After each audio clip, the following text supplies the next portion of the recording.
Hello tout le monde. Eh bien, on va commencer ce petit live. Alors juste je mets tout ça en mode ne pas déranger, histoire que personne nous dérange, hein. Voilà, donc hop, ne pas déranger. Voilà.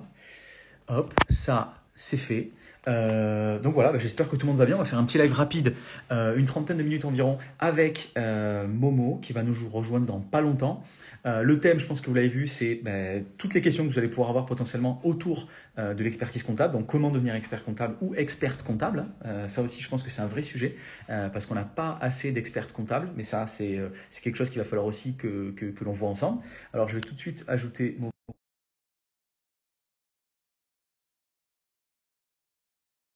Et donc, le but, c'est de lui poser toutes les questions qu'on pourrait imaginer. Donc, évidemment, je me suis fait une petite fiche avec tout un tas de questions. Évidemment, n'hésitez pas, vous aussi, à poser des questions qu'on posera justement à Momo. Hello Momo, comment tu vas? Tu m'entends? Ryan, ouais, je t'entends et toi? Très bien. Ouais, je t'entends, je t'entends. Top. Alors, attends, est-ce que c'est bien là? Alors là, t'es de travers, là. Ouais, c'est pas le meilleur. Allez, C'est je vais pas, me c'est mettre pas comme ça. ouf. Voilà. Voilà. Comment tu vas, Momo? Tout va Ça va bien? et toi? Ouais, très bien, très bien. Ouais. Je disais un peu à tout le monde que le thème là, c'était vraiment de voir ensemble tout ce qui était en rapport avec on va dire les études, rapport avec l'expertise comptable, la création du cabinet, etc. Tout un tas de questions qu'on va pouvoir te poser. Pourquoi? Parce que toi, tu viens d'être récemment diplômé d'expertise comptable, donc encore félicitations. Momo. Merci beaucoup. Et j'ai été inscrit aujourd'hui Magnifique. Eh ben, au tableau. félicitations, d'autant plus félicitations. Alors qu'il y a Alissa déjà qui nous dit tous les experts comptables en galère actuellement en pleine période fiscale. Est-ce que c'est ton cas, Momo? Es-tu en galère en ce moment? Je suis en Ok. galère. Donc effectivement, tu es en galère. Effectivement, on peut le voir. Je confirme. Je confirme. Tout va Mais, bien mais de ton ouais, côté, Ryan? écoute, tout va bien, tout va bien. J'étais malade quelques jours là, mais là, je vais beaucoup mieux, donc tout va très bien. Tout va très bien. Ça se voit à ton visage que tu as mangé aujourd'hui, mais c'est en détail. Non, non, franchement, ça va beaucoup mieux, ça va beaucoup mieux. Ouais. Euh, donc du coup, pour rappeler, hein, donc là on est avec Momo qui vient d'être aujourd'hui, en l'occurrence, hein, diplômé d'expertise comptable, enfin officiellement, on va dire. Et donc du coup, ton cabinet est prêt, tu commences ton activité, etc. Donc là, mon but, ça va être de te poser pas mal de questions, évidemment, qui sont déjà prêtes. Le but, c'est que ça dure à peu près une demi-heure, voilà, pour les gens qui nous suivent. Et évidemment, n'hésitez pas vous aussi à poser vos questions à Momo, tout en rapport évidemment avec les études en expertise comptable. Mais tout ce qui va. Attendez, quand je fais ça, ça fait un pouce, c'est ça le délire? D'accord, ok. Je débarque, hein, vraiment, papy du web. Non, mais c'est fou. Bon, enfin bref. Donc voilà. Et puis tout ce qui va pouvoir être autour. Le but, c'est aussi que ce format, il vienne. Hello, hello Cadrin. Le but, c'est que ce format, il vienne s'émanciper, qu'on vienne faire pas mal de choses, notamment avec toi, mais avec pas mal d'autres aussi intervenants en comptabilité, mais aussi en social, hein, voilà, gestionnaire de paie et autres. On vous voit, on ne vous oublie pas, évidemment. Donc là, le but, c'est tout ça. Et évidemment, derrière, c'est potentiellement de reprendre tout ça, d'en faire des petits podcasts pour que tout le monde puisse effectivement imaginer comment est-ce que tout ça se passe, faire des petits échanges là-dessus et faire en sorte que tout le monde puisse nous écouter ensuite. Donc là, Momo, moi je vais enfin, tout de suite, on va aller dans le vif du sujet. Première question. Oui. Hello Golgoth, comment tu vas? Je vois qu'il y a les habitués qui reviennent, Ouais. ça fait plaisir. Je veux- Hello Malik. Donc première question, Mohamed, pourrais-tu te présenter brièvement et nous parler de ton parcours jusqu'à l'obtention de ton diplôme pardon, d'expert comptable? Bah, Mohamed, je suis expert comptable diplômé, inscrit au tableau de l'ordre du coup. Moi, j'ai un parcours un peu classique, on va dire, dans la compta, hein. C'est que j'ai fait un bac STG spécialité comptabilité à l'époque. Ok, ok, Donc, ça m'a permis d'avoir un peu des bases de compta sur comment on saisit, quel compte utiliser, un peu pratique. Et par la suite, j'ai fait un BTS. Parce qu'à l'époque, c'était un BTS CGO, donc c'était beaucoup plus réputé sur la partie pratique. Donc, j'ai fait un BTS où tu apprenais les méthodes de comptabilisation, la partie finance un peu plus poussée. C'était vraiment très pratique. C'était l'intérêt du choix, hein, d'avoir pris le BTS. ok. Et derrière, j'ai fait un DCG parce que bon, je voulais devenir expert comptable, donc c'est une obligation. Est-ce que tu m'entends bien ou pas, Ryan? Je t'entends, je t'entends, je t'entends. C'était une obligation, donc j'ai fait un DCG en initial, validé, un DCG en alternance.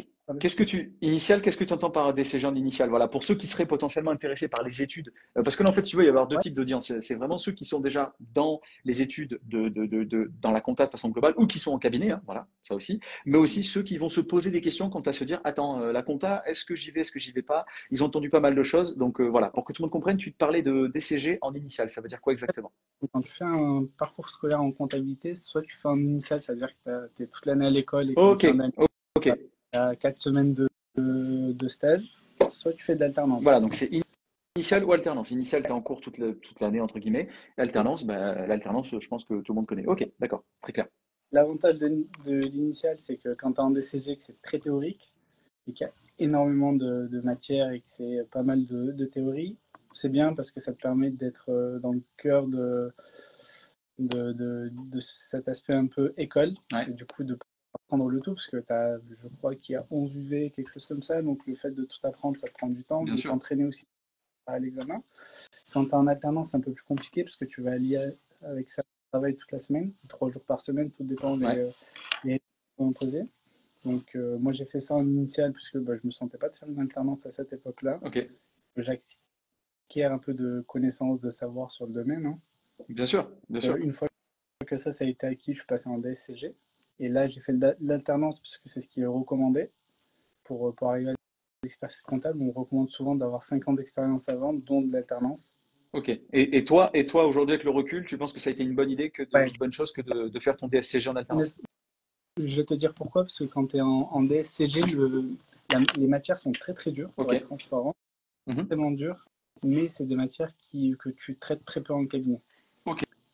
C'est Mais théorique. du coup, si je me fais l'avocat du diable, quelle est l'utilité alors si tu le traites pas en cabinet? C'est juste d'avoir ce savoir-là pour potentiellement Bah, en fait, l'utiliser si le besoin tu s'en sentir. as une analyse plus groupe de société, tu fais des fusions-acquisitions, tu fais de la consolidation, c'est des choses que tu vois soit très rarement, soit c'est une spécialisation que tu en fais quand D'accord. Très clair. Ouais. Ok. on reviendra dessus derrière, mais aujourd'hui, il y a une commission qui a été chargée au sein de l'ordre de redéfinir un peu les obligations du DCG, DSCG, etc. Et ça en fait partie pour le DSCG d'ailleurs. Ok. Juste, il y a Malik là qui nous dit justement que c'était indispensable hein, pour venir rebondir sur ce que tu dis.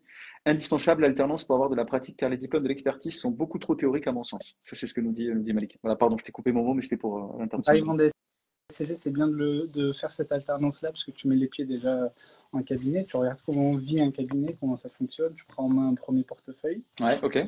Toi, tu arrives à Donc, même si tu es en DCG, Momo, ils te donnent t'as un portefeuille à toi que tu gères avec des véritables clients.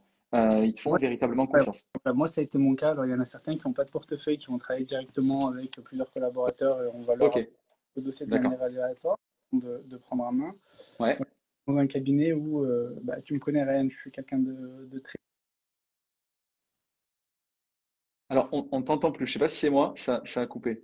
Est-ce que tu nous entends toujours, Momo? Moi, je t'entends plus. Moi, je ne t'entends plus. Alors, est-ce que c'est que moi? Est-ce que... euh, ouais, alors voilà. Ben, pars et tente de revenir. Enzo qui nous dit l'alternance est clairement un point fort pour avoir une vision cabinet et quitter cet aspect purement théorique. Oui, alors je pense que tu as raison, Enzo, notamment si le cabinet te fait suffisamment confiance. Enfin, je sais pas ce que tu en penses, mais je pense qu'il faut vraiment qu'on te fasse vraiment confiance et que tu arrives à justement gérer des dossiers Ouais. pour qu'on vraiment se dise, OK, en fait, tu es Désolé, capable de Ryan. comprendre ce qu'est la réalité des choses. J'ai, Pas de souci, t'inquiète. je me suis imposé une limite de temps sur iPhone, sur les Ouais, applications. moi aussi, je connais, je connais. Voilà, ça vient de m'arriver. Non, non, mais j'ai fait exactement la même chose. Et donc après, tu peux rajouter une minute, 15 minutes, Ben ou là, alors tu j'ai peux mis plus. en illimité, c'est Ouais, pas ouais, grave. bah, j'ai fait Et, pareil tout à l'heure, donc pas de souci. voilà. Et Malik aussi qui est d'accord avec ce que disait Enzo. Non, pareil, on n'entend plus. Ah non, oui, pardon. Ok, d'accord avec moi, qui disait qu'effectivement, on ne t'entendait plus. Donc on t'écoute, c'est bon, on t'entend bien là maintenant. Enzo a étudié avec moi, c'est mon frérot, hein. Ah, trop, Donc, trop cool. donc voilà.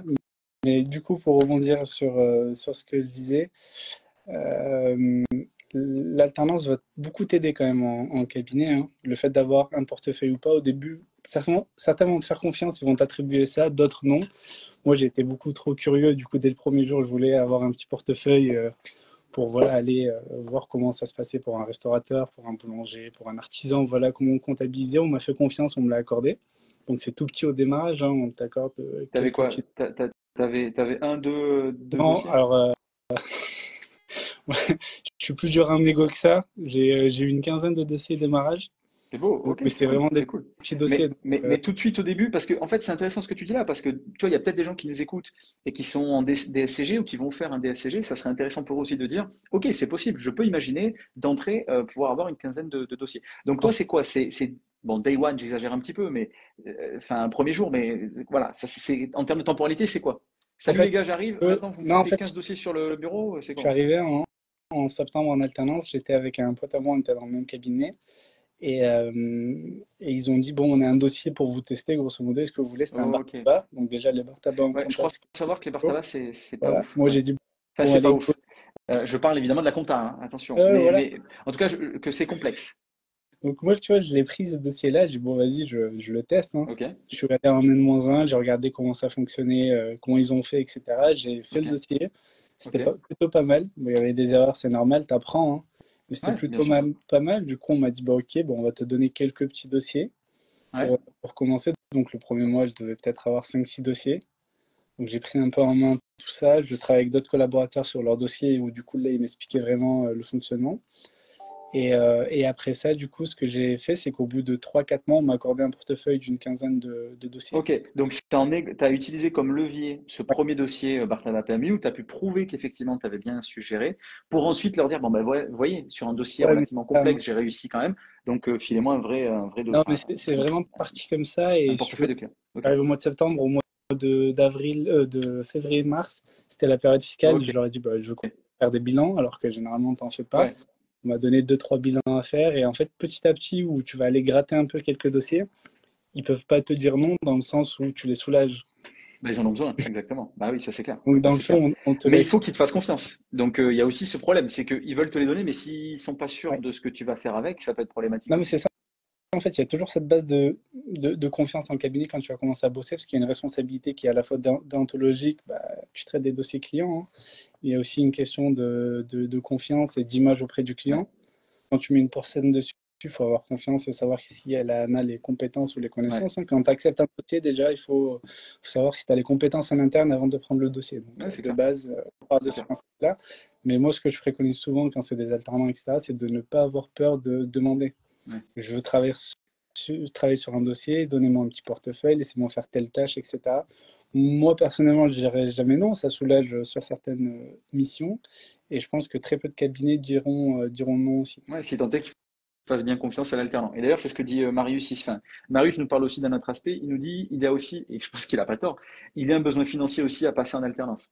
C'est une belle Oui, remarque. bah oui, tu es rémunéré quand t'es en alternance. Certes, c'est un peu différent que quand t'es salarié, ça dépend de ton niveau, l'année à laquelle tu es pendant ton alternance Ton et âge aussi, ouais, ouais, ouais. ton âge. Par exemple, moi qui n'ai jamais loupé une année, j'étais moins bien payé que quelqu'un qui avait loupé une année. C'est l'inconvénient de l'alternance, c'est que quand Ouais, tu es trop bien parti dans tes études, tu es beaucoup moins payé que quelqu'un qui loupe une année. Mais bon, ouais. c'est le principe. Du coup, après, tu passes ton DSCG pour rebondir, hein. Tu passes ton DSCG qui est un diplôme très compliqué dans le fond, parce que c'est des très Est-ce que, grosses est-ce que matières. tu dirais que c'est le plus compliqué des trois, entre le DCG, DSCG et le C'est DEC? c'est pas tu peux pas les mettre dans la même catégorie. Ok, C'est, d'accord. on dit que le DCG est plus compliqué que le DEC. Il faut être transparent aussi. C'est pas la même catégorie. Le DSCG, tu te loupes. Si tu as validé un certain nombre de matières, tu peux passer au stage DEC. Le DEC, c'est un niveau où tu te dis juste après, je suis expert comptable. Ouais, Tu as un mémoire où tu vas prendre 2 ans à le rédiger ou plus. Tu as des matières écrites où tu ne peux rien apprendre à la fois, tu es obligé de tout apprendre. Enfin, ok. c'est vraiment une autre catégorie, parce que du coup, pour rebondir sur le Staldec, il se fait en 3 ans. Il se fait en 3 ans, tu as des formations auprès de l'ordre, tu es salarié dans un cabinet ou dans une entreprise, mais tu dois obligatoirement faire du cabinet. Ouais. Donc l'entreprise, Tu, c'est vraiment une tu peux pas le dérogation. faire, tu peux pas le faire en entreprise. Enfin, tu es obligé d'avoir une dérogation si tu le fais en Alors, entreprise. non, tu peux maintenant le faire totalement en entreprise, Ok. mais à la fin, tu n'auras pas le statut d'expert comptable classique, mais plutôt d'expert comptable entreprise. Donc, c'est un nouveau D'accord. Ok. Donc maintenant, on fait la statut. distinction entre les deux. Ouais, Ok. c'est un Je savais pas du tout. statut Intéressant. qui a été intégré depuis la loi Pacte Ok. aujourd'hui. Le statut d'expert Intéressant. comptable entreprise, c'est intéressant, ça permet de démocratiser aussi le métier, hein. Donc voilà. Juste, Et tu as une question, Momo, de Damien qui te dit comment ça louper une année? Donc, je pense que tu parlais du fait que tu n'avais pas loupé d'année, toi, dans ton cursus ouais, scolaire et que du en coup, tu étais, entre guillemets, le plus jeune des alternants, donc celui qui fait, avait le salaire le moins important en alternance, c'est parce ça. que c'est On souvent lié au niveau d'études, mais peut toujours aussi louper surtout une à l'âge. Ouais, mais c'est ça, tu peux toujours louper une année parce que tu as loupé une matière, parce que tu as une note Ouais, éliminatoire. bien Parce qu'il faut savoir sûr. que voilà, dans le diplôme, il y a des notes éliminatoires. En DSCG, c'est 6. En dessous de 6, bah, tu es obligé de repasser la matière. Ok. Et Donc, entre 6 et 10, tu peux garder ta note ou il tu faut, peux la repasser. mais il faut quand même avoir la moyenne sur la totalité des La matières, mais le globalité, minimum, c'est 6. Ok. voilà. Sachant que si tu as une note éliminatoire et que sur la moyenne globale, tu as, je dis n'importe quoi, 14, tu n'as pas ton diplôme parce que tu as une note Ouais. éliminatoire. Donc, Ok, au très bien, très clair, minimum, tu dois avoir 6 et ensuite te démerder pour avoir 10 sur une moyenne générale. très clair. Le DSCG, c'est la même chose. Note éliminatoire à 6, même concept. Le DEC, c'est différent. C'est que tu as une note éliminatoire aux épreuves écrites à 6 et une note éliminatoire au mémoire à 10. Donc, au mémoire, tu es obligé d'avoir la moyenne. Ok, très clair, très clair. Voilà. Et justement, en parlant de ça, il y a Alissa qui te dit quel a été le sujet de ton mémoire. Oula,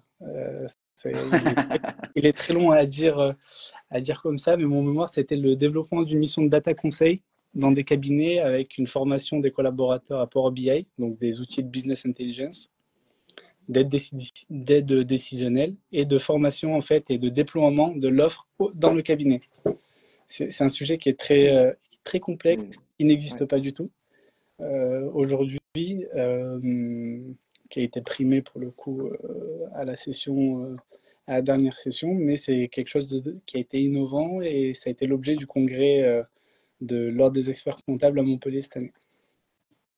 très clair. Et Damien qui te demande aussi comment cela se passe si je passe le DCG en candidat libre.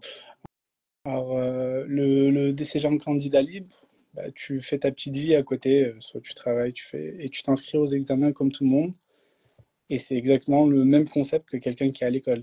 Hmm. C'est juste que tu ne dépends plus d'une école, du coup, tu dépends de toi-même et tu te rends Tu fais compte tes à cours toi-même. tout seul, Ouais. ouais. Ok. Sauf quand on le passe en DSCG, tu as une obligation d'avoir une période de professionnalisation. Donc, c'est Ok. soit tu es en alternance et tu fais tes 2 ans, soit c'est pas d'alternance. Je crois que tu dois faire un minimum entre 6 ou 10 mois de stage dans un cabinet pour avoir une expérience professionnelle pour pouvoir répondre aux besoins du mémoire DSCG. Très clair. Ok. Donc, voilà. Ok, très clair. Moi, j'aurais une question aussi. Oui. C'est qu'est-ce qui t'a amené à la compta et à l'expertise comptable? Pourquoi t'es pas boucher? Pourquoi t'es pas plombier? Pourquoi t'es pas docteur ou ingénieur? Alors, ça, je vais dire merci à mon frère et merci à la PlayStation. Pourquoi? Ah ouais, d'accord. La PlayStation, L'histoire, intéressant. l'histoire, elle est fun. Non, mais c'est vrai, mon frère faisait des études de compta. Ok. Et moi, j'étais en seconde, du coup, j'étais en seconde, lui était en bac STG compta. Ok. Et c'est vraiment du pur hasard, hein. Il m'envoie chercher une manette de play dans un débarras. Et il y avait tous ces livres de compta. Je tombe sur ça, je regarde, je me dis, tiens, c'est intéressant. Moi, j'allais aller en ES. Finalement, je dis, bah, tiens, la compta, c'est intéressant. Je vais aller en compta. Je suis allé en compta contre l'avis de tout le monde, mes parents les premiers. Et une fois que tu goûtes à la compta, j'ai rapidement eu cette logique-là. Donc, à partir de là, je me suis dit, bah, go, hein, je vais aller, je vais faire expert comptable. Mais je vais vraiment me donner toutes les chances. C'est-à-dire que je fais un bac STG compta, je fais un BTS pour voir vraiment si ça me plaît. Et derrière, je prends le parcours royal du DCG, DSCG et du tech pour devenir expert comptable. Ok. Et justement là-dessus, c'est intéressant ce que tu dis parce que tu vois, il y a des études, tu vois, c'est bête, hein, mais tu vas être ingénieur, tu vas être docteur, enfin médecin. J'en sais quelque chose hein, pour l'ingénierie justement. Golgoth qui dit parce qu'on est tous cinglés. Alors effectivement, peut-être que ça y contribue un peu. Mais du coup, c'est des parcours, tu vois, ingénieur, médecin, etc. C'est des parcours où, de toute façon, si tu n'as pas fait un bac S, il y en a qui n'ont pas fait de bac S, mais ça va être très très compliqué, tu vois. Et ce que je trouve hyper intéressant, moi, dans la compta, c'est que j'ai parlé à plein d'experts comptables, notamment jeunes comme toi, qui n'ont pas forcément fait les diplômes, entre guillemets, qui sont qualifiés de top du top. Tu vois ce que je veux dire? Le bac, c'est horrible, hein, mais moi, c'est ce que je déteste dans les études aujourd'hui, c'est que si t'as pas fait, moi j'ai fait un bac S, hein, mais si t'as pas fait un bac S, ah, t'as fait autre chose de pas ouf, quoi, tu vois? Oui. Alors que c'est pas du tout le cas, très loin de là. Et derrière, en fait, ça te ferme déjà beaucoup de portes. Et donc de voir effectivement que c'est pas forcément des gens qui ont fait voilà, des trucs ou en tout cas qui étaient peut-être pas forcément à l'aise, notamment par exemple au collège ou au lycée, mais en fait ils peuvent finir expert comptable parce qu'en fait c'est juste du travail. Donc je sais pas si toi là-dessus tu as t'as des choses Non, à mais dire. pour être même transparent, quand je suis arrivé en DCG, parce que du coup, quand tu as le BTS, tu arrives en deuxième année de DCG, tu avais beaucoup de personnes qui arrivaient de bac ES ou de bac S. Et du coup, ils avaient un léger retard pour comprendre la logique comptable, hein. Tu sais, tu passes de quelque chose qui est totalement scientifique ou économique, etc., à quelque chose de purement comptable. C'est une logique à avoir la comptabilité. Tant que tu l'as pas, tu ne maîtrises pas le domaine, hein. Ouais, Certains l'ont rapidement, d'autres l'ont au bout d'une certaine période, d'autres ne l'ont jamais parce qu'ils ne comprennent pas le principe de base. ouais. Et finalement, tu vois que quand tu fais du STG, qui est souvent vu comme un diplôme de cassos, entre guillemets, pour être transparent, bah, quand tu fais du STG, bah, tu arrives dans un, dans un DSCG où, sur le côté pratique, tu es méga opérationnel, très bon. Et sur la théorie, bah, c'est quelque chose que tu n'aimes pas trop, mais bon, tu t'apprends par cœur pour apprendre par cœur et tu récites ça le jour de Ouais. l'examen. Mais, Mais au moins, la mais logique, tu l'as. au moins, Là, il y a Malik. tu as ce Ok. côté, en fait. Bah oui. Et là, il y a Malik qui nous dit, j'ai fait un bac STI, perso, qui n'a strictement rien à voir, si ce n'est système d'information. Voilà. Donc, je sais pas quel est le rapport avec le système d'information. Peut-être que toi, tu sais moi. Bah, quand, en DCG ou même en BTS Compta et en DSCG, tu as une petite partie sur le système d'information. Ok. Mais qu'est-ce que c'est ça concrètement, le système d'information?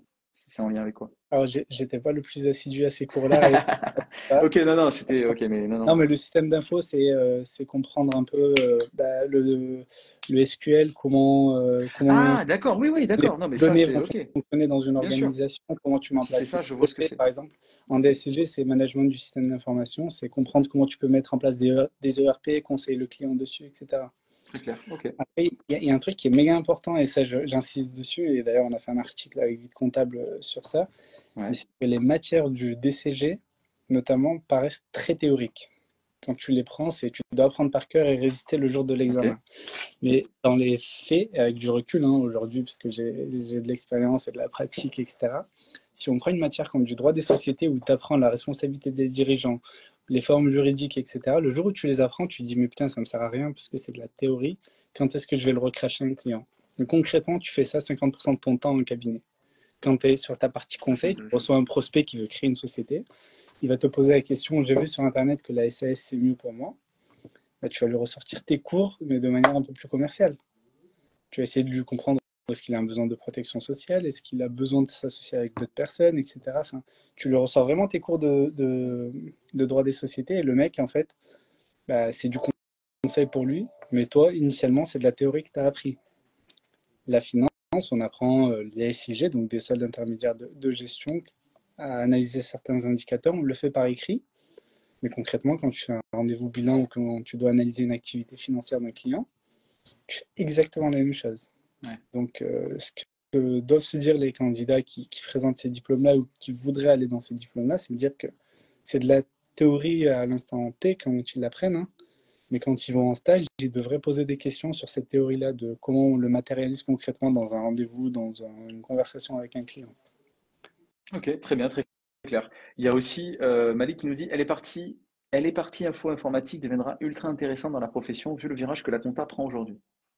Alors je pense que tu parles Malik de la partie plus, on va dire, technologique qui est en train de prendre cette partie, le monde de la compta, notamment peut-être avec l'IA, etc. Alors que Momo, tu nous as quittés. Je pense que c'était de ça dont tu parlais, Malik. Euh, donc Momo, si tu nous rejoins, j'ai d'autres questions. Alors attends, où es-tu? Hop. Non, tu ne rejoins pas? Si, c'est bon. Si, si, je Alors, vois, mais c'est non, non, ma mais de t'inquiète, temps toujours, mais pas de bref, souci. désolé. Pas de souci. D'autres questions du coup. Là, du coup, on va essayer d'aller un peu plus vite. Il nous reste une vingtaine de Ouais. minutes maximum.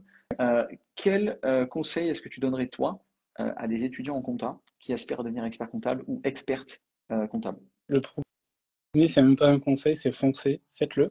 Pour être transparent, je suis expert comptable, donc je peux que défendre ça, mais c'est un métier qui est top dans le fond parce que on fait pas que du déclaratif. T'en fais quand tu commences sur la partie production, donc saisir des factures comptables, intégrer des banques, c'est sûr, des factures de vente, etc. Tu le fais initialement pour comprendre la logique comptable et le fonctionnement, mais derrière, il y a un réel accompagnement. Tu conseilles le Ok, client à sa création de société, sur les responsabilités qu'il peut avoir, sur la stratégie commerciale, financière. Tu vas l'accompagner tout au long de son cycle de vie. Donc, c'est un réel métier d'accompagnement et de conseil, chose que tu retrouves très peu ailleurs en réalité, parce qu'aujourd'hui, tu es le partenaire de confiance, tu l'aides à prendre des décisions, et c'est toi qui pilotes un peu sa stratégie d'entreprise sans être le chef d'entreprise ouais, de sa boîte. C'est vraiment, tu le conseilles sur tous ces aspects-là. ouais, De bien un. sûr. De deux, c'est des sujets fiscaux, comptables, sociaux, juridiques. Donc, tu as une palette de connaissances qui est énorme et tu peux te spécialiser dans pas mal de choses, hein. Tu peux te spécialiser spécifiquement dans des montages financiers ou dans certains points juridiques de création de société, etc. et automatiser cet aspect-là. Donc, ça te laisse aussi la possibilité de faire plusieurs choses ou qu'une seule chose si tu veux te spécialiser. Donc, ça, idem, peu de métiers te le permettent Ouais, quand tu bien regardes sûr. bien dans le fond. Et c'est un métier qui est amené à changer aujourd'hui, hein. C'est une automatisation qui permet de faciliter la vie à pas mal de candidats, mais aussi de cabinets. C'est une intégration des outils nouvelle génération, que ce soit Power BI qui fait de l'aide décisionnelle pour tout chef d'entreprise, etc., mais aussi ChatGPT. On peut automatiser énormément de choses grâce à ça, ne serait-ce que des courriers pour les impôts, des courriers d'accueil pour des courriers de reprise à des confrères. Enfin, on peut énormément automatiser des choses. Donc voilà, et l'image de la profession aujourd'hui, bah, elle se rajeunit pas mal. On a pas mal de nouveaux experts comptables qui viennent un peu changer ce, Ouais, c'est la manière clair. de développer. Enfin, nous, on le sent aussi, hein, c'est Donc, clair. Ça, c'est clair. donc les conseils, c'est, enfin, il n'y en a qu'un seul, c'est foncez, faites-le en fait. Ne perdez pas de temps. Ne vous arrêtez pas au DCG parce que la théorie a été trop compliquée.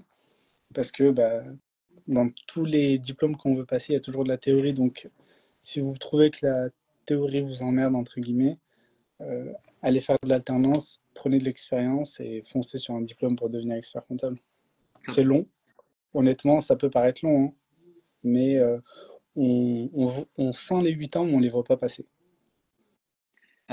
Justement là-dessus, pour rebondir sur ta dernière phrase, et c'était le sujet aussi d'un article que tu avais fait avec nous, mais est-ce que c'est aussi compliqué qu'on le dit que de devenir expert ou experte comptable?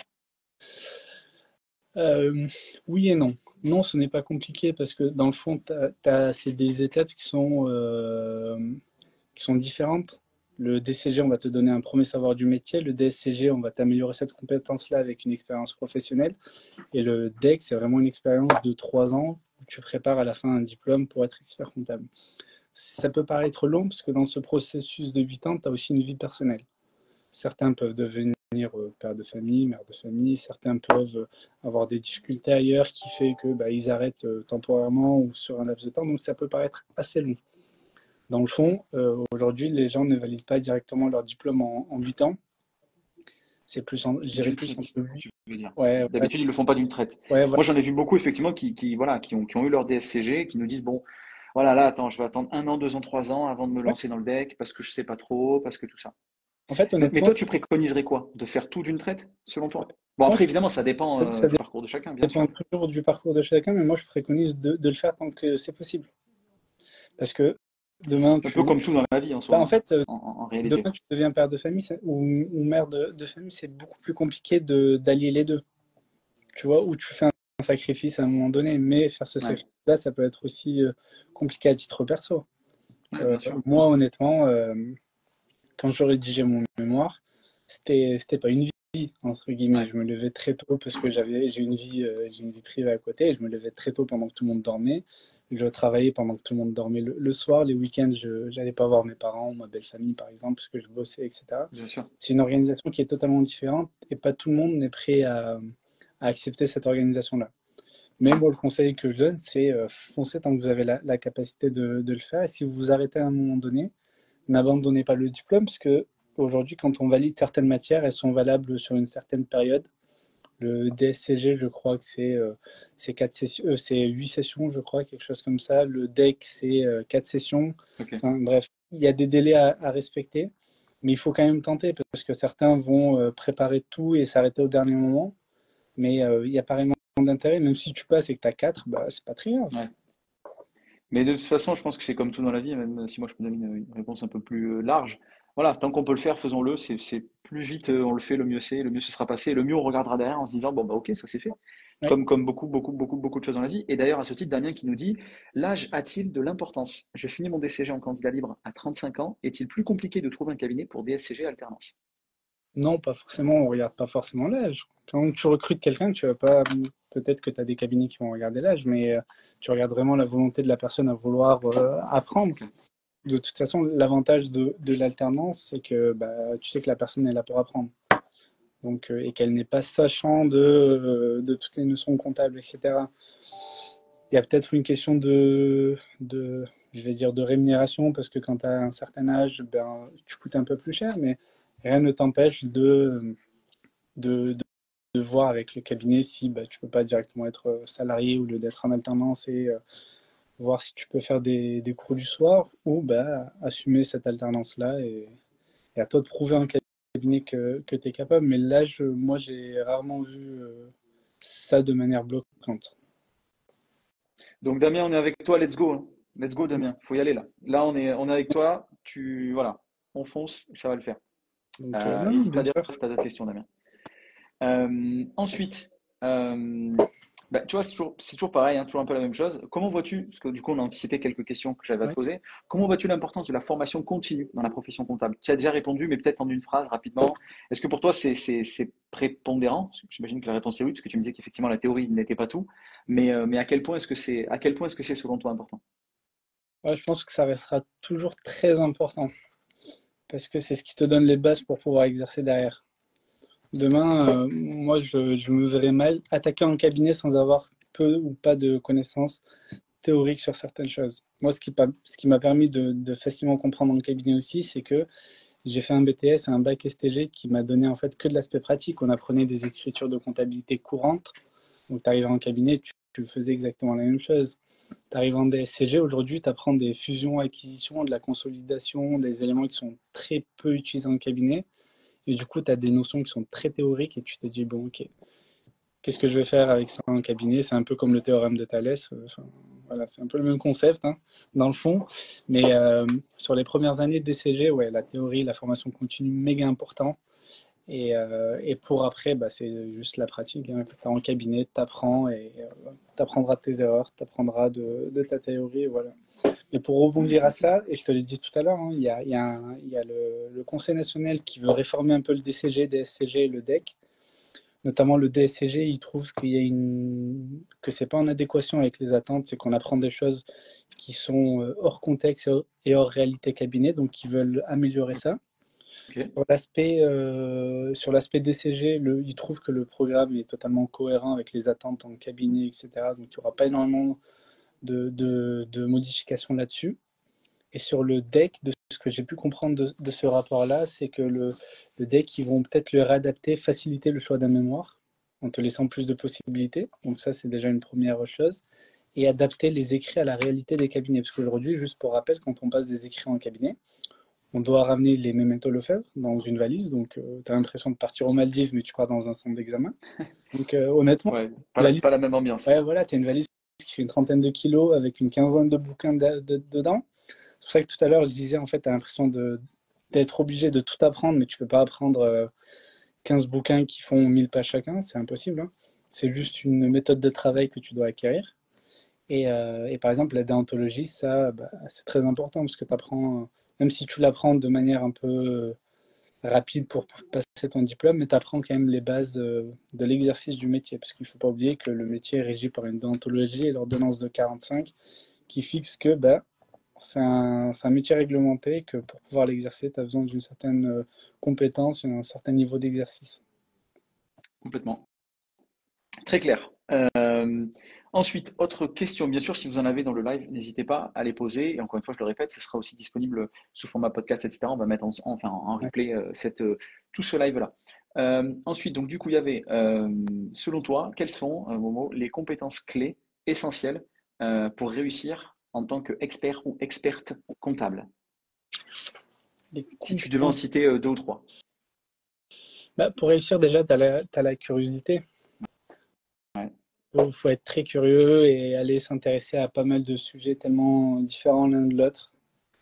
Le, le second, c'est ce côté professionnel à toujours avoir. Ok.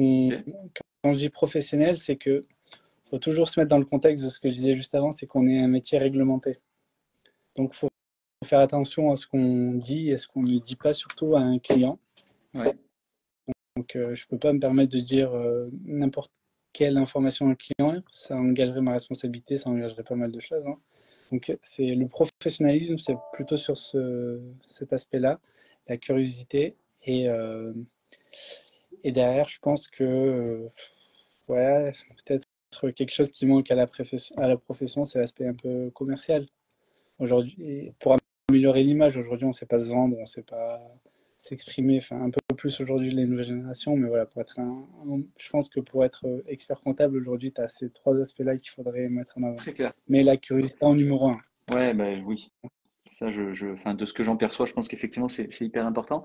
Et je rebondis sur ce que tu dis pour poser une question. Est-ce que, en lien avec tout ça, est-ce que justement, toi, dans le cadre de tes études, il y avait beaucoup de femmes dans le cadre de tes études? Est-ce que, parce que tu sais, on parle beaucoup aujourd'hui bah, on le sait maintenant, hein, c'est pas nouveau. Il y a à peu près, je crois que c'était entre 20 et 25% de femmes expertes comptables. Ça veut dire qu'il y a 75% d'experts comptables. Oui. Donc, je pense qu'on est d'accord pour dire que la parité n'est pas du tout Elle ne respectée. l'est pas effectivement, oui. Alors, mais pour autant, on reçoit quand même des signaux relativement encourageants de femmes qui sont aujourd'hui en études pour devenir justement expert Ouais. comptable. Donc toi, est-ce que toi, tu as pu le percevoir Ouais. dans le cadre de tes études? Est-ce qu'effectivement, il y avait des femmes avec toi, notamment en BSCG, DCG, DEC, pardon. En DCG, DSCG, il y a plus de femmes en moyenne, hein. Il y a beaucoup plus de femmes que d'hommes.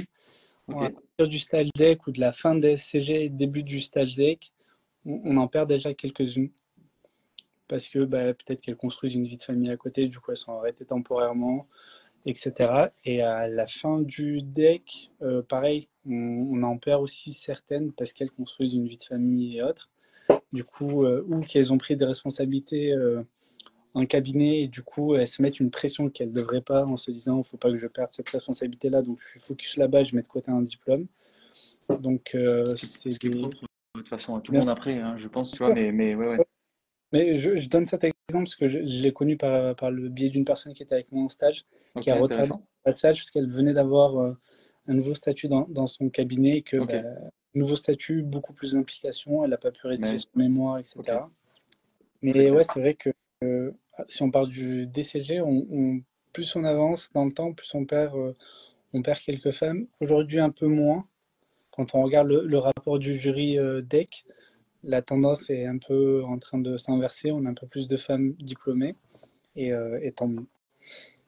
Toi, Bah, c'est t'en- clair, c'est clair. Bon, tu vois, on est mal placé pour parler, c'est à elles de oui, parler et pas à nous, hein, tu vois, c'est souvent comme ça, souvent des hommes qui parlent pour les femmes, mais là, pour le coup, bon, on n'est que nous deux, mais c'est vrai que moi, je le ressens même dans le travail, tu vois, même dans mes boîtes à moi, je vois bien que euh, elles apportent quelque chose que nous n'apportons pas. Tu vois, moi, dans Appicap, par exemple, il y a plus de femmes qu'il n'y a d'hommes. C'est bon, alors c'est pas parce que j'ai choisi, voilà, mais c'est juste que dans la façon dont moi j'ai perçu quand je les ai eues en entretien, j'ai perçu qu'il y avait beaucoup plus de choses à aller chercher auprès d'elles, qu'elles allaient apporter davantage, plus que d'autres hommes à poste équivalent et à expérience équivalente, tu vois. Et je pense dans ce cadre-là qu'effectivement, ça pourrait être une bonne chose pour la profession comptable, en tout cas de l'expertise comptable, donc expert comptable, que effectivement on arrive davantage à tendre vers une parité. Je pense que ça pourrait aider, notamment sur ce que tu disais toi en termes d'image. Je pense que ouais. ça pourrait aider. Enfin bref, ça c'est encore un sujet plus philosophique voilà, hein, c'est propre à chacun et sa vision, mais je pense que ça pourrait énormément nous aider, enfin aider la, Ouais, la profession comptable dans sa globalité. totalement. Ok pour ça. Ouais, On a un commentaire. euh, ouais, il y a la rigueur qui a été citée dans les compétences, je oui, pense. Mais la rigueur, je l'inclus dans professionnalisme, du coup. Il y a une ouais. question de Malik. Est-ce que tu préconises de t'inscrire alors juste après l'obtention du DEC ou vaut mieux attendre? Bah, il y a différents point de vue, hein. C'est que quand tu es diplômé, tu es en force de pouvoir négocier ou pas, mais c'est en fonction de tes capacités, de ton expérience. Si tu te sens capable de te lancer ex nihilo, donc de lancer ton cabinet sans rien du tout, et de pouvoir faire rentrer des clients, fais-le, hein, parce que tu as une liberté entrepreneuriale qui va te permettre de travailler comme tu le souhaites. Beaucoup de monde attendent un peu. Ils se disent, je reste salarié parce que je vais potentiellement augmenter ma rémunération, mettre de côté pour financer le lancement d'un projet, potentiellement.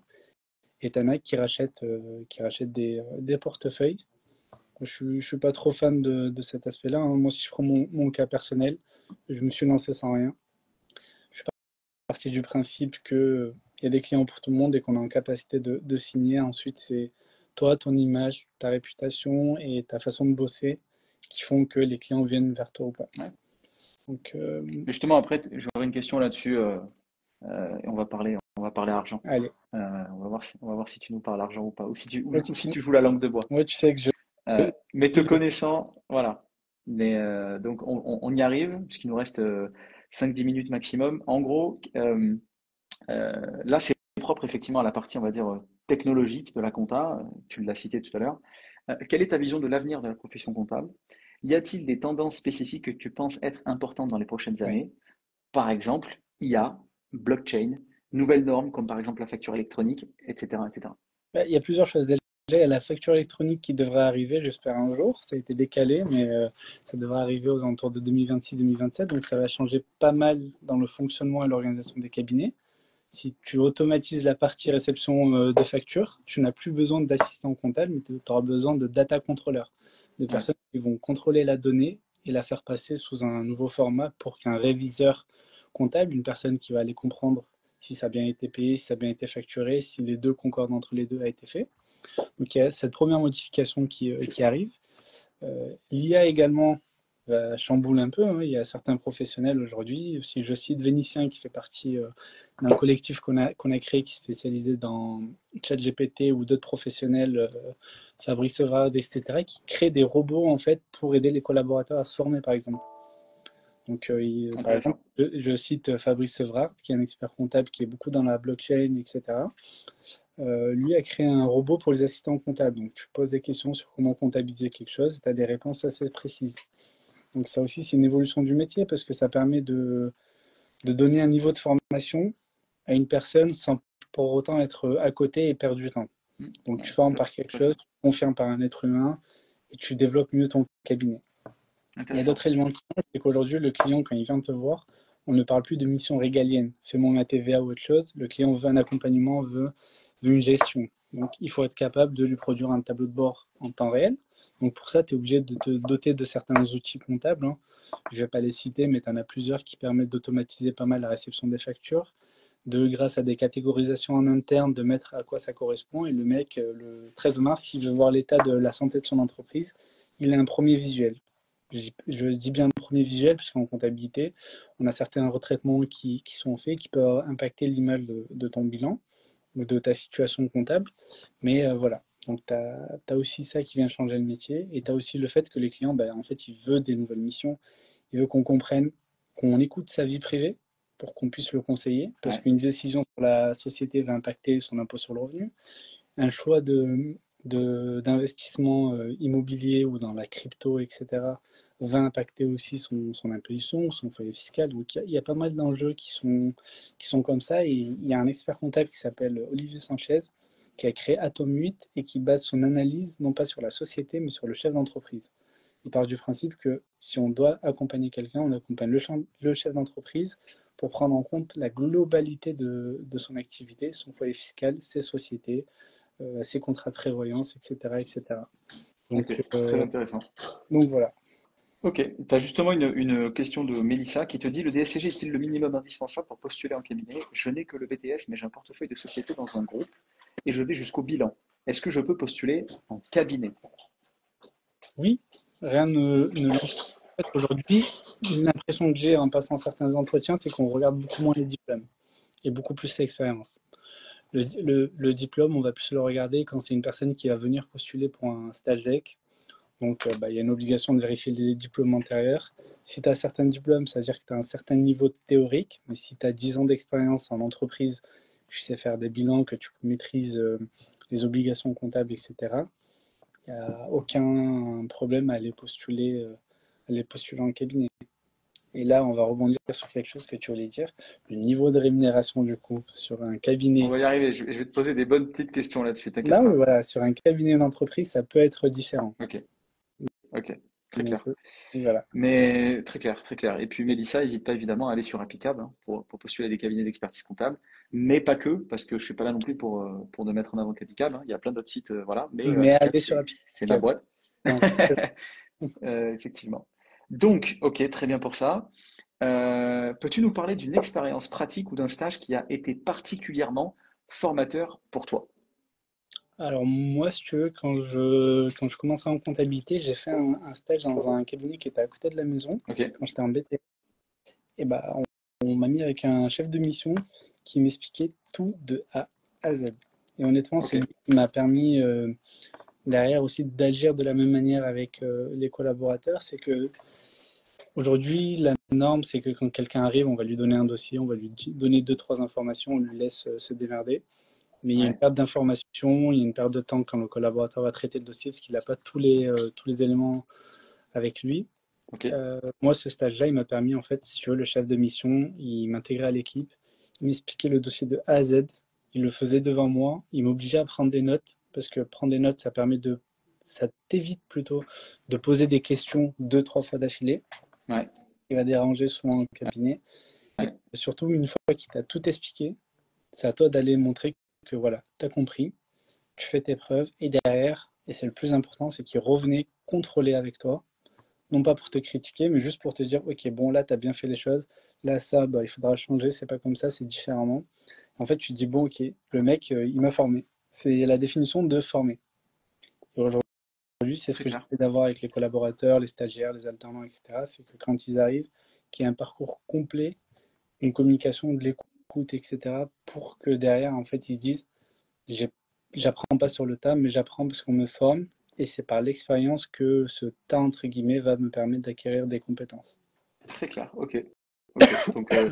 Donc une belle expérience avec un chef de mission qui a su ouais, être là pour toi et aller au bout des choses avec Ouais, toi. Très intéressant. Et du coup, toi, tu suis un peu la même chose avec voilà, tes totalement. collabs, etc. Très clair.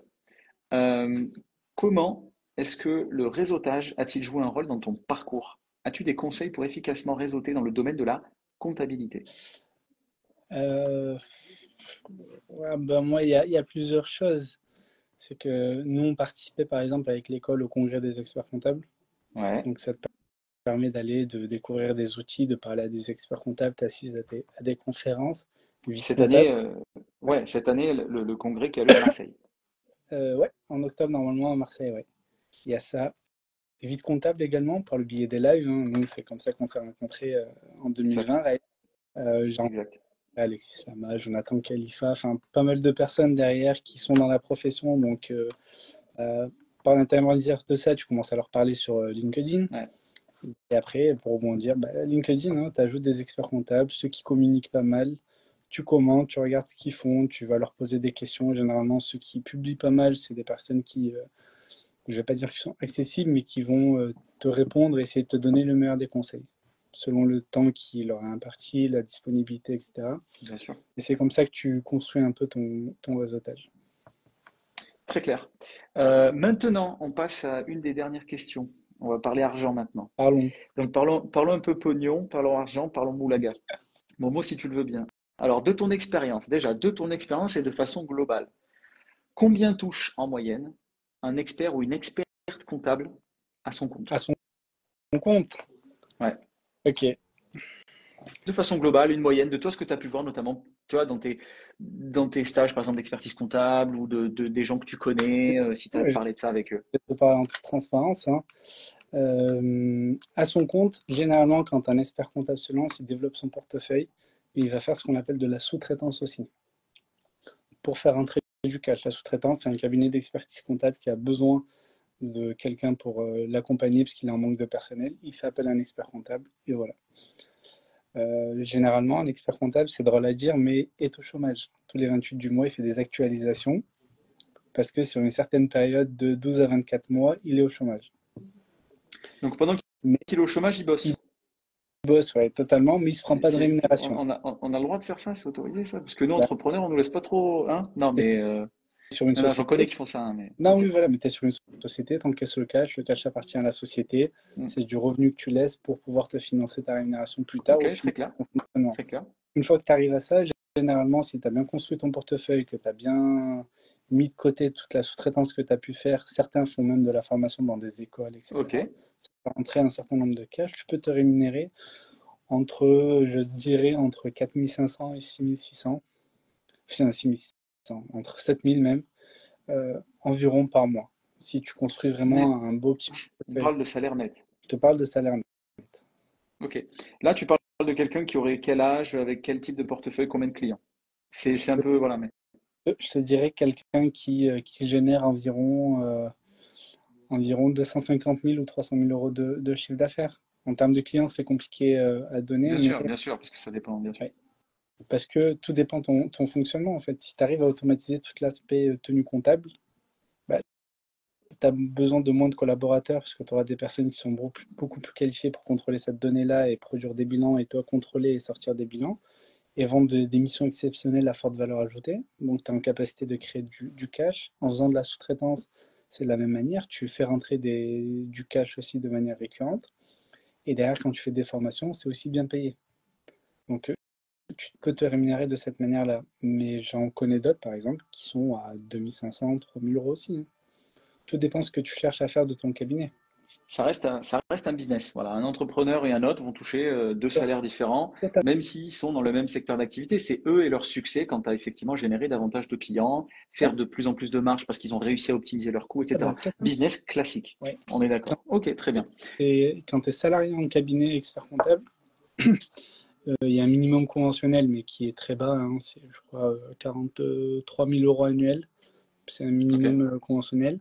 Mais généralement, tu vas tourner aux alentours de, je dirais, entre 3 000 et 4 000, 4 500 euros net. Quand tu es expert comptable en cabinet, généralement, quand tu es salarié, on va souvent te proposer soit l'association à départ assez minime, soit on va te proposer de rester salarié, mais du coup, bah, tu n'as pas le niveau de responsabilité que tu pourras avoir forcément. bien sûr, bien sûr. Quand tu dis des parts assez minimes, demain, moi, je suis un expert comptable dans un cabinet, j'aimerais m'associer. À quoi est-ce que je pourrais m'attendre? C'est un cabinet de taille relativement moyenne, cinquantaine de collaborateurs. À quoi est-ce que je pourrais m'attendre moi en tant que jeune expert comptable et en tant que dans le cadre de l'association que je pourrais avoir avec le cabinet, pour que ceux qui nous écoutent et qui seraient dans ce cas-là puissent savoir où est-ce qu'ils mettent les pieds? Moi, je, généralement, dans ce cadre-là, hein, une cinquantaine de collaborateurs, etc., déjà, tu n'es pas dans un petit cabinet, tu es dans un cabinet assez important qui représente un peu une belle moyenne en France. Généralement, si on veut t'associer, tu vas t'exfiltrer en fait du cabinet, tu vas ouvrir une holding qui va racheter une holding, donc une société qui aura des activités purement financières et qui va racheter un nombre de parts entre 0 et 5%, simplement pour être associé, et tu feras des factures en fait tous les mois. Tu vas facturer des prestations comptables, je vais te dire n'importe quoi, 10 000 euros. Et dans ces 10 000 euros-là, ça va inclure tes charges de fonctionnement sur la holding, donc ta rémunération, tes charges sociales et tes coûts de fonctionnement si tu as certains coûts de fonctionnement. Tous les cabinets sont principalement organisés de cette manière-là. C'est qu'ils sont détenus par des holdings et c'est par le biais de ces holdings-là qu'ils sont financés. Très clair, ok, très intéressant. Donc Donc voilà. entre 0 et 5%, si tu es un jeune expert comptable qui veut t'associer dans un cabinet d'une cinquantaine de collaborateurs. Généralement, c'est Ordre de grandeur qui vaut ce qui à vaut, évidemment. Ça dépend forcément peu des cas près différents. de ce que j'ai connu ou de ce qu'on a pu me rapporter, etc., dans des échanges pro que j'ai pu avoir. Ok, très clair. Il y a Damien qui nous demande une estimation du salaire en DSCG en alternance. Est-ce que tu en aurais? Bah, en alternance, tu es soumis au Ouais, il y a barème un un peu, cadre. sauf si Ouais, l'employeur veut te donner plus et ça, rien ne l'empêche. Mais tu as t'as un cadre légal qui est imposé à minima. ouais. Donc ça peut être, si tu n'as jamais redoublé ni refait une année, ça peut être, je crois, aux alentours de 1 000 euros, quelque chose comme ça. Ou un peu plus si tu as refait une année, etc. Mais Et au-delà de 26 ans, je crois que c'est déjà du contrat 1006, de, ouais, 1008. ouais, c'est du Ouais, contrat de professionnalisation, tu es au max du max. ouais, c'est ça. Ok, très clair. Et dernière question. Tu dirais quoi à quelqu'un qui hésite à devenir expert ou experte comptable? Moi, je lui conseillerais de ne pas aller regarder des livres, etc., mais plutôt de faire un congrès régional, national, d'essayer de s'intéresser réellement au métier, d'aller voir comment ça fonctionne, d'aller avoir des retours d'expérience de plusieurs personnes du métier, un jeune, un moins jeune, d'aller questionner sur les réseaux, par exemple, les experts comptables, quelle est leur journée type, on aura tous la même réponse s'il n'y en a pas. Mais qu'est-ce que vous faites concrètement? Parce que quand tu vas chercher sur Internet, c'est quoi un expert comptable? C'est quelqu'un qui fait des déclarations. Google te dit ça. En réalité, je t'ai expliqué tout à l'heure que ce n'est pas le cas. Donc pour moi, c'est d'aller chercher l'information auprès de professionnels, non pas de Google, et de voir en fait quelle est l'activité de la profession. Toi, tu as été au congrès à Montpellier, par exemple, on s'est vu cette année là-bas. Tu vois bien que tu as énormément de stands partenaires à la profession. Tu as un stand de l'ordre qui t'explique un peu les fonctionnements. Aujourd'hui, nous-mêmes, quand tu es expert comptable ou en passe de le devenir, il y a l'annexe de l'association des experts comptables stagiaires, donc pour ceux qui préparent le DEC.